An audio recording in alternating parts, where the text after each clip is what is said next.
할렐루야. 자, 오늘 설교의 제목은 예수님께서 가르쳐 주신 기도, 바로 주기도문이 설교의 제목이고요. 본문은 마태복음 6장 9절로부터 13절이 되겠습니다.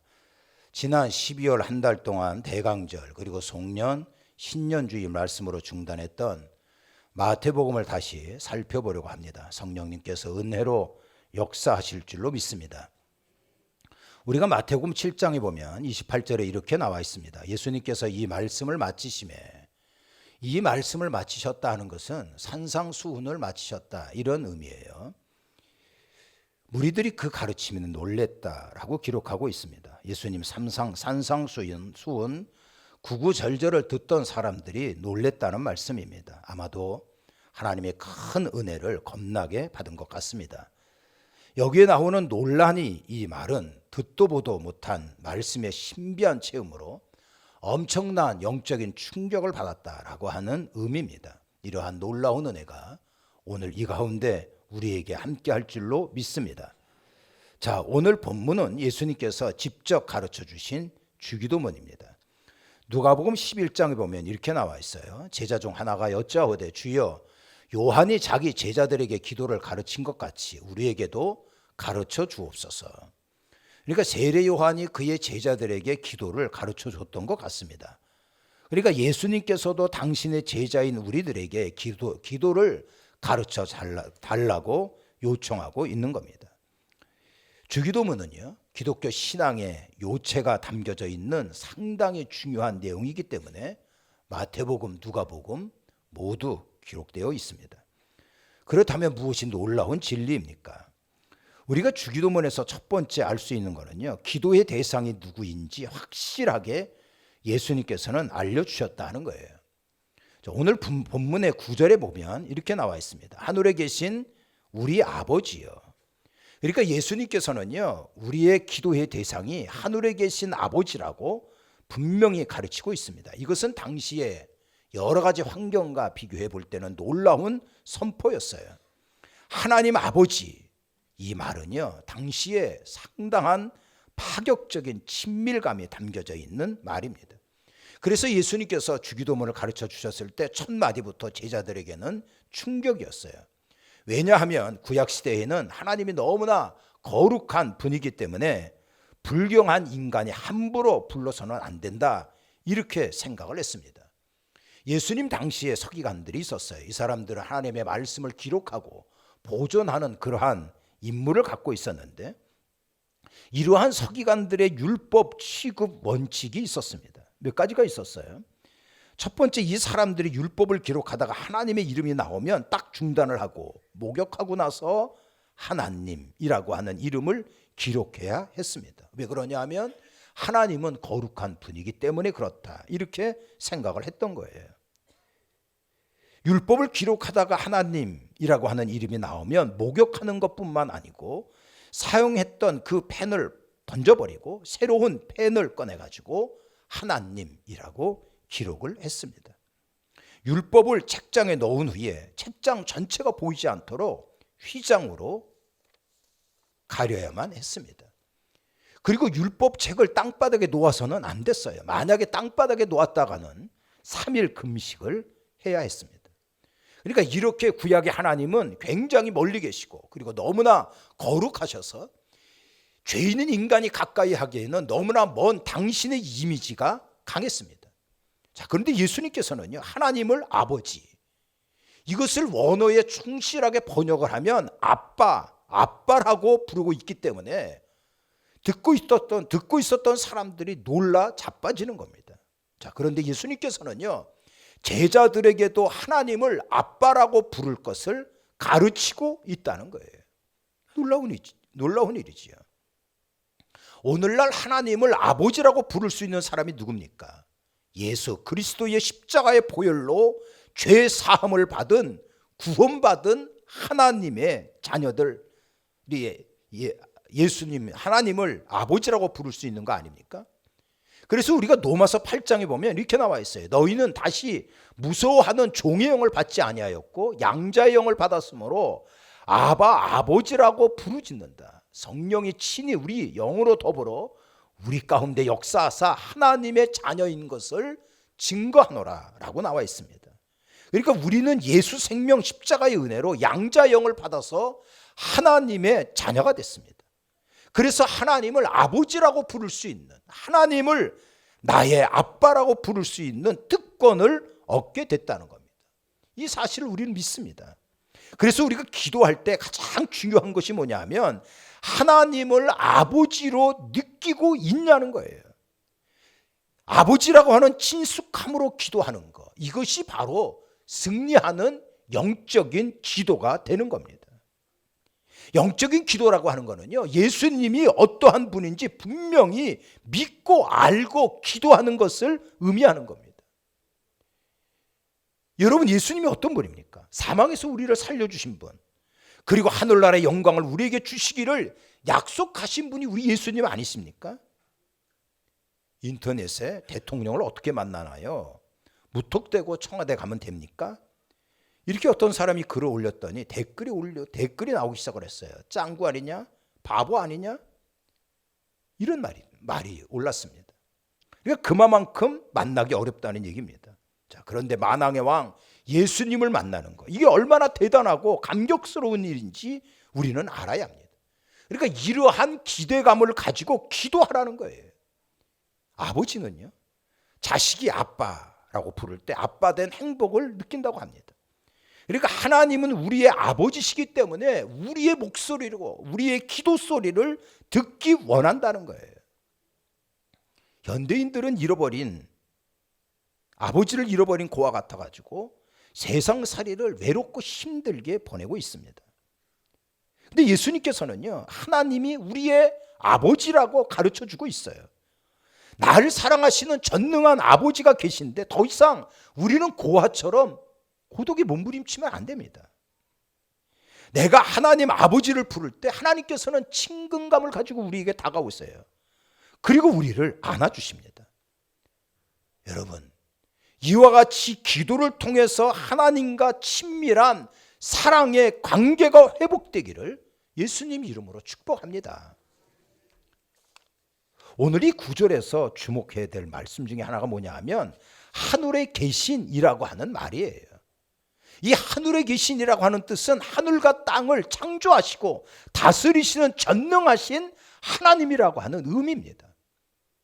그래서 이사야 선지자가 뭐라 그랬냐면 하늘은 하나님의 보좌요, 땅은 하나님의 발등상이다, 이렇게 얘기를 하고 있어요. 이게 무슨 뜻이에요? 하나님 아버지께서 우주 삼라만상의 절대 주권자라고 하는 그러한 의미 아닙니까? 이러한 전능한 하나님이 우리의 아버지가 되신다는 거예요. 그 아버지께서는요, 사랑과 자비로 우리를 보호해 주십니다. 그러니까 하늘에 계신 전능하신 하나님 아버지가 계신데 우리의 모든 기도 응답받고, 여러분들의 삶에 지쳐있고 골치 아픈 어떠한 문제든 간에 너끈히 주님 안에서 깨끗하게 해결될 줄로 믿습니다. 그래서 하늘에 계신 우리 아버지, 이 속에 담겨져 있는 의미, 아버지라고 하는 친숙함, 그리고 하늘에 계신 전능성, 이것을 믿으면서 기도할 때 우리는 승리할 수 있고 응답받는 영광이 여러분들에게 임할 것입니다.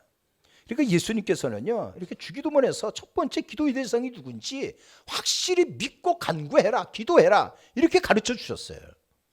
두 번째로는요, 예수님께서는 주기도문 가운데 우리가 하나님의 영광을 위하여 실제적인 내용을 품고 기도하라, 이렇게 말씀을 하셨습니다. 9절로부터 10절까지 말씀인데요, 이름이 거룩히 여김을 받으시오며 나라가 임하옵시며 뜻이 하늘에서 이룬 것 같이 땅에서도 이루어지이다. 그러니까 예수님께서는요, 하나님 우리 아버지의 이름이 높아지도록 기도해라, 하나님 우리 아버지의 나라가 임하도록 기도해라, 하나님 우리 아버지의 뜻이 이루어지도록 기도해라, 이렇게 가르쳐 주셨습니다. 이 말씀에는요, 세 가지의 의미가 있어요. 첫 번째로는요, 우리들은 구별된 삶을 살아야 한다는 거예요. 자, 9절 말씀을 다시 보면 이름이 거룩히 여김을 받으시오며, 이 말은 하나님 아버지의 이름을 거룩하게 하는 삶을 살겠습니다. 이러한 다짐을 얘기하는 거예요. 거룩이 뭡니까? 구별된 삶 아닙니까? 하나님께서 높임을 받도록 나는 거룩하고 구별된 삶을 살겠다고 하는 그러한 결단을 해야 한다는 거예요.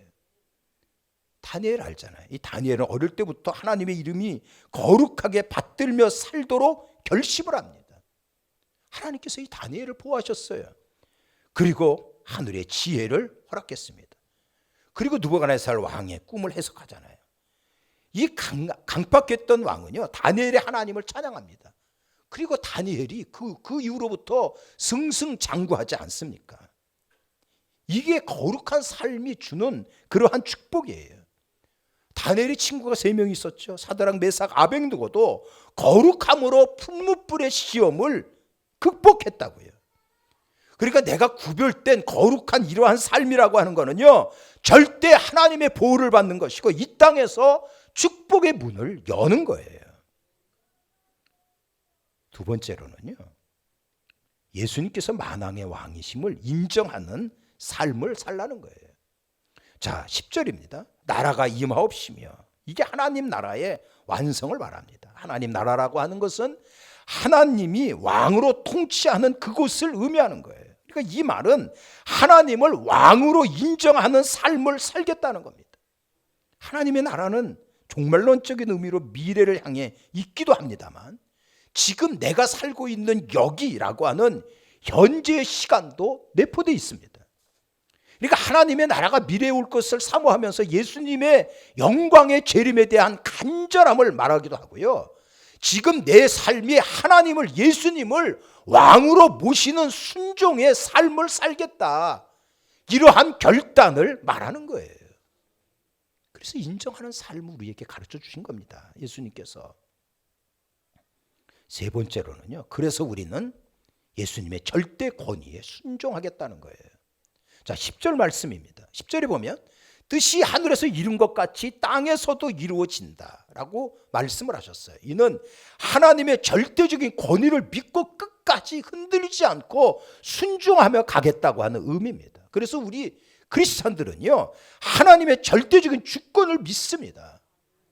하나님의 뜻이 그래서 이 땅에 이루어지기를 기도하는 거예요. 하나님의 역사, 하나님의 일, 이것을 무시하고 이것을 망각하고 우리의 필요, 우리의 소원에만 몰두하는 기도를 한다면 그것은 발장 도루묵 기도가 되는 거예요. 기도는 단순히 내 소원을 만족시키고 내 욕심을 채워가는 것이 아니고요, 하나님의 관심이 뭔지, 그리고 하나님의 나라가 빨리 임하기 원하는, 그리고 나의 하나님의 필요에 일차적인 관심을 갖고 기도해야 된다. 이것을 주기도문에서 가르쳐 주신 거예요. 예수님께서는 그러니까 주기도문에서 기도의 대상이 뭔지 가르쳐 주셨고요. 그리고 하나님의 뜻과 영광을 위한 그 내용을 품고 기도하고 살아가라, 이렇게 가르쳐 주셨어요. 세 번째로는요, 비로소 이제 우리의 필요에 따라 간구하라고 우리에게 말씀을 허락을 하셨습니다. 11절과 13절인데요. 오늘날 우리에게 일용할 양식을 주시옵고 우리에게 죄 지은 자를 사하여 준 것 같이 우리의 죄를 사하여 주시옵고 우리를 시험에 들게 하지 마시옵고 다만 악에서 구하시옵소서. 예수님의 이 말씀에는요, 육적인 필요 이것만이 아니고요, 영적인 필요, 이 모든 것이 충족되어야 한다는 것을 명심하고 간구하라 하는 그러한 주님의 가르침입니다. 이것을 좀 더 구체적으로 생각을 해보면 첫 번째 간구는요, 일상적인 필요입니다. 11절 말씀인데요, 오늘날 우리에게 일용할 양식을 주시옵고 양식을 달라, 이렇게 기도하라는 겁니다. 여러분들 여기에 나오는 이 오늘날이라고 하는 것은요, 오늘 우리에게 먹을 일용할 양식을 구하라는 거예요. 이것만이 아니고요, 내일을 위한 양식도 구하라는 겁니다. 그래서 삶에 필요한 모든 것을 세세하게 하나님 앞에 간구하라라고 가르쳐주고 있는 겁니다.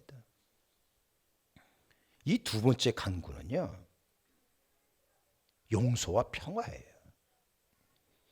예수님께서 12절에 이렇게 말씀을 하셨습니다. 우리에게 죄 지은 자를 사하여 준 것 같이 우리의 죄를 사하여 주시옵소서. 예수님께서는요, 용서하도록 기도하라. 이렇게 명령을 하신 거예요. 그러니까 이 12절에 보면 전제 조건이 있지 않습니까? 우리에게 죄 지은 자를 용서해야 하는 조건이 달려 있는 거예요. 그러니까 뒤집어 얘기하면은요, 다른 사람이 잘못한 것을 용서하지 않으면 내 죄를 용서해 달라고 하는 이러한 기도는 해봤자 꽝이라는 겁니다. 살다 보면 너나 나나 잘못할 수가 있지요. 이걸 우리는 쌍방과실이라고 얘기합니다. 그래서 문제가 생겼다면 내가 먼저 용서해라. 내가 먼저 사과해야 한다라고 가르친 거예요. 만약 딴 사람이 100% 잘못했어요. 이럴 때도 십자가로 용서해야 한다라는 말씀을 주고 있는 겁니다. 예수님께서는 우리에게 마지막 강구의 가르침을 영적 전쟁에 대해서 말씀을 주셨어요.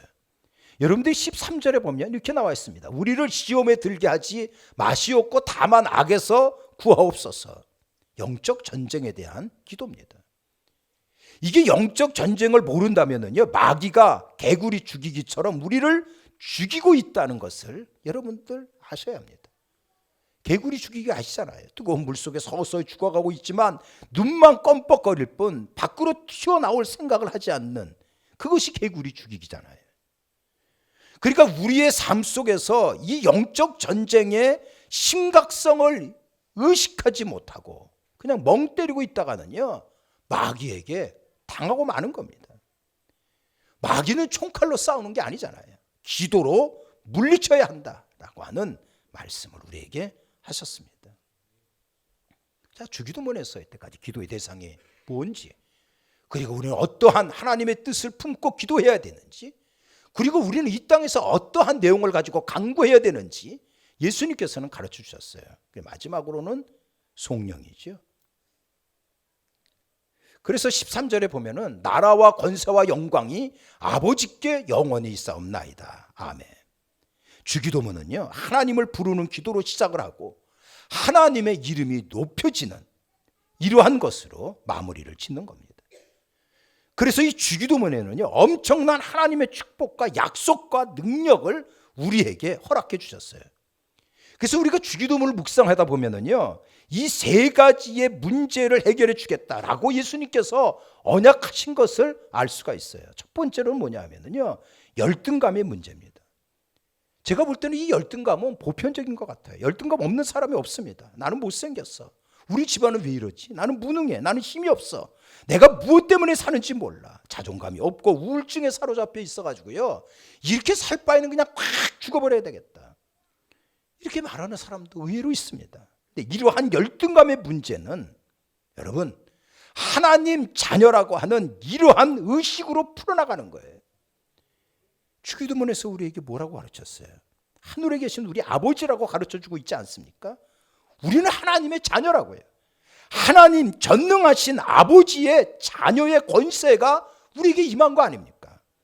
천사도 흠모하는 하나님의 자녀라고 하는데 무슨 이 세상에 살아가면서 열등감 사로잡힐 이유가 하나도 없습니다. 두 번째로는요, 혼돈의 문제입니다. 내가 왜 여기 있는지, 어디로 가야 하는지, 인생의 의미는 무엇인지 혼돈에 빠져 있을 때가 있어요. 왜 저렇게 악랄한 사람이 형통하지? 왜 나라가 이러지? 왜 나에게 이런 일이 벌어지고 있지? 왜 병드는 거지? 설명할 수 없는 혼돈의 문제가 있다고요. 이럴 때 어떻게 해결해야 됩니까? 주기도문에서는요, 하나님께서 갖고 계신 이 나라와 이 민족과 우리에 대한 완벽한 섭리와 계획이 있다는 것을 아셔야 돼요. 혼돈의 문제는 이와 같이 하나님의 계획을 바라보면서 풀어나가는 거예요. 우리는 숲을 보지 못하고 나무 하나만 덜렁 보고 있기 때문에 이해가 안 되는 거예요. 실망하고 낙담하는 겁니다. 주기도문을 보십시오. 뜻이 하늘에서 이룬 것 같이 땅에서 이루어지는 최종 승리에 대한 하나님의 분명한 언약이 있지 않습니까? 마찬가지로요, 한 사람 한 사람 개개인에 대한 하나님의 뜻이 있다고요. 그러니까 나에 대한 그 하나님의 원대한 그 뜻은 반드시 이루어지는 거예요. 합력하여 선이 된다고요. 이걸 믿으십시오. 지금이 아무리 혼란스럽고 혼돈이라고 하더라도 흔들림이 없이 하나님의 섭리와 계획을 믿고 나가는 이러한 자가 되라는 거예요. 승리할 것입니다. 세 번째로는 이게 염려의 문제예요. 뭘 먹지, 뭘 입지, 뭘 마시지? 이게 바로 여러 가지 이 땅에 살아가면서 재물에 관한 문제와 연결이 되고 있는 겁니다. 주기도문에서 뭐라고 약속하셨어요? 오늘날 우리에게 일용할 양식을 주옵시고 우리의 필요를 하나님이 아시고 하나님께서는요 공급해 주시는 이러한 하나님에 대한 절대 믿음을 가져야 한다는 거예요. 이스라엘 백성들이 광야 생활을 할 때 만나와 메추라기를 공급해 주셨어요. 바위를 쳐서요 생수를 허락하셨어요. 신발과 옷이 헤어지지 않도록 역사하신 거 아닙니까? 그러니까 광야 같은 이 세상에서 살아갈 때 필요한 모든 것 하나님께서 함께 하실 것이다. 이러한 믿음으로 풀어 나가는 겁니다. 열등함의 문제, 혼돈의 문제, 염려의 문제, 주기도문에서 분명히 해결할 것을 주님이 약속해 주셨습니다. 인터넷에 한국 유명 디자이너 이렇게 치면은요 고인이 된 앙드레 김하고 이상봉 씨라고 하는 분이 나옵니다. 이 사람이 앙드레 김이에요. 이때 당시의 스타라면은요 앙드레 김 패션쇼 무대에 서는 것이 도망일 정도로 유명했습니다. 근데 이 사람 말이 빠다친 것 같아요. 앙드레 김이에요. 이런 식으로 얘기를 합니다. 그래서 한동안 유행이 된 적이 있었어요. 어느 날 앙드레 김이 어린 아들과 함께 파리 패션쇼에 가는데 비행기 안에서 이 아이가 너무 떠드는 거예요. 자기 아들이 막 그냥 막 떠들고 이러니까 이 디자이너가 이렇게 얘기했답니다. 찰스, 패션쇼 가는데 너무 떠들지 마요. 찰스. 그 스튜디오스가 생각을 했다 그래요. 세계적인 디자이너라서 애도 귀공자 같고 이름도 멋있게 찰스라고 짓는가 보다. 이렇게 생각을 하고 아이에게 물어봤답니다. 얘, 내 이름이 찰스냐? 이랬더니 이 아이가 아니에요. 내 이름은 철수예요. 그러니까 빠다 발음 때문에 철수가 찰스가 됐는데도 이 스튜디오스는 아버지가 멋있으니까 아들까지 덤으로 멋있게 보이더라. 이런 글을 제가 본 적이 있어요. 우리는 누굽니까? 우리는 하나님의 자녀입니다.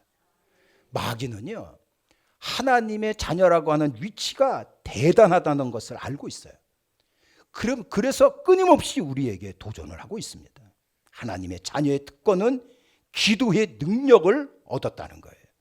기도는 능력이고 특권입니다. 여러분들 기도함으로 여러분들을 감히 도전하는 어둠의 세력을 밟아버리십시오. 그리고 풍성하고 권세 있는 삶이 기도를 통하여 활짝 열려지기를 예수님 이름으로 축원합니다. 이제는 우리 구주 예수 그리스도의 은혜와 하나님 아버지 극진하신 사랑하심과 성령님의 위로와 교통하심이 예배드린 우리 모두에게 영원히 함께하옵기를 간절히 축원하옵나이다.